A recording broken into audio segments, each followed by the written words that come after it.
આજરોજ સાર્વજનિક હાઈસ્કૂલ સોનગઢ ખાતે તાપી જિલ્લા કક્ષા સ્પોર્ટ્સ સ્કૂલની પ્રવેશ ક્રિયાની ગ્રાઉન્ડ ટેસ્ટનું આયોજન થયું હતું, જેમાં નિઝર કુકરમુંડા સોનગઢ અને ઉચ્છલ તાલુકાના બાળકોની ગ્રાઉન્ડ ટેસ્ટ જિલ્લા કક્ષા યંગ ટેલેન્ટ જિલ્લા કક્ષા યંગ આઈડેન્ટિફિકેશન કાર્યક્રમ અંતર્ગત લેવાઈ હતી। તાપી જિલ્લો આદિવાસી વિસ્તાર છે, પરંતુ અહીં યુવાનોને બાળકોમાં ખૂબ જ ટેલેન્ટ છુપાયેલું છે। રમતગમત ક્ષેત્રે આ બાળકોએ અનેકવાર જિલ્લા કક્ષાએ, રાજ્ય કક્ષાએ અને રાષ્ટ્રીય તથા આંતરરાષ્ટ્રીય કક્ષાએ પણ સમાજ અને જિલ્લાનું નામ રોશન કર્યું છે। જો આ બાળકોને બાળપણથી જ સ્પોર્ટની ટ્રેનિંગ આપવામાં આવે તો ખરેખર આ બાળકો ખૂબ જ પ્રગતિ કરી શકે એમાં કોઈ શંકાને સ્થાન નથી, જે માટે ગુજરાત સરકાર દ્વારા જિલ્લા કક્ષા સ્પોર્ટ્સ સંકુલની સાથે સ્પોર્ટ્સ સ્કૂલનું પણ આયોજન કરવામાં આવ્યું છે, જેમાં પ્રવેશી છતાં બાળકોની આજ રોજ સોનગઢ સાર્વજનિક હાઈસ્કૂલ ગ્રાઉન્ડ ખાતે સોનગઢ, ઉચ્છલ, નિઝર અને કુકરમુંડાના બાળકોએ પોતાનું સ્પોર્ટ્સ ટેલેન્ટ બતાવવાની ગ્રાઉન્ડ ટેસ્ટ આપી હતી। વિદ્યાર્થીઓ હવે જિલ્લા કક્ષાએ પસંદગી પામ્યા બાદ ત્યાંથી એમનું સ્પોર્ટ્સ સ્કૂલમાં સિલેક્શન કરવામાં આવશે, જેમનું નિરીક્ષણ કરવા ગાંધીનગરથી પ્રોગ્રામ ઓફિસર પણ અહીં હાજર રહ્યા હતા।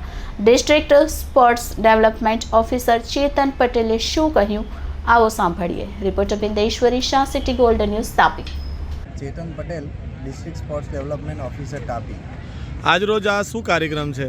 આજે ડિસ્ટ્રિક્ટ લેવલની સ્પોર્ટ્સ સ્કૂલ માટેની ટેલેન્ટ આઈડેન્ટિફિકેશનની ટેસ્ટનું આયોજન સોનગઢ ખાતે કરવામાં આવ્યું છે, જેમાં ઉચ્છલ, નિઝર, સોનગઢ અને કોકરમુંડા તાલુકાના જે ખેલાડીઓ ખેલ મહાકુંભમાં અને જે ટેલેન્ટેડ છે એને આજે એક બેટરી ટેસ્ટનું, જિલ્લા કક્ષાની બેટરી ટેસ્ટનું આયોજન કરવામાં આવ્યું છે।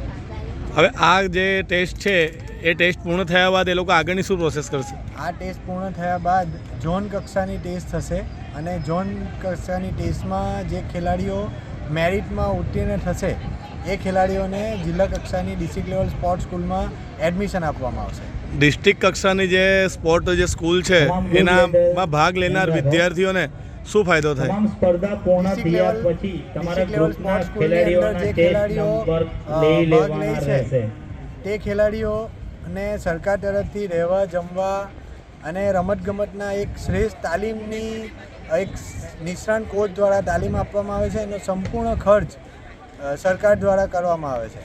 આપને લાગે છે કે આ સ્કૂલના કારણે ભવિષ્યમાં તાપી જિલ્લામાં સારા સ્પોર્ટ્સમેન મળી રહેશે? 2014થી ડિસ્ટ્રિક્ટ લેવલ સ્પોર્ટ્સ સ્કૂલ કાર્યરત છે અને ડિસ્ટ્રિક્ટ લેવલ સ્પોર્ટ્સ સ્કૂલ એક એવી યોજના છે જેના દ્વારા ઘણા બધા ખેલાડીઓ, રાષ્ટ્રીય અને આંતરરાષ્ટ્રીય ખેલાડી આપણા ગુજરાતને મળ્યા છે।